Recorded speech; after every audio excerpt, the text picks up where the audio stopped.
வணக்கம். அதிகாரம் 37 அவா அறுத்தல். குறள் எண் 364.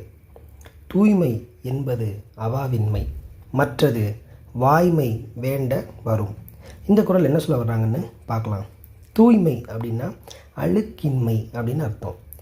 என்பது அப்படி எனப்படுவது, அழுக்கின்மை எனப்படுவது அவாவின்மை. அவான்னு என்னது? ஆசை. இன்மைனா இல்லாதிருத்தல், ஆசையற்று இருத்தல் அப்படின்ற மாதிரியான பொருள்.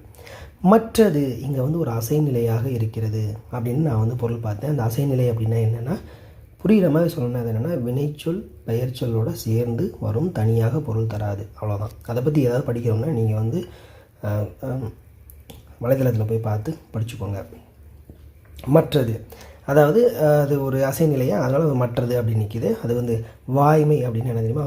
உண்மை, அதாவது மெய்ப்பொருள். வேண்ட வரும் அப்படின்னா விரும்புவதால் வந்து சேரும் அப்படின்னு சொல்கிறாங்க.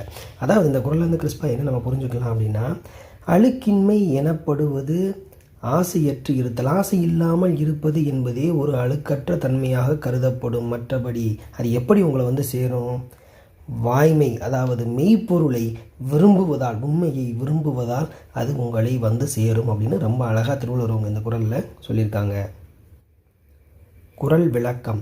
அழுக்கின்மை எனப்படுவது ஆசையற்று இருத்தலாகும். மற்றபடி அது மெய்ப்பொருளை நாம் விரும்புவதால் நம்மிடம் சேரும். நன்றி. நாளைக்கு அடுத்த குறளில் சந்திக்கலாம்.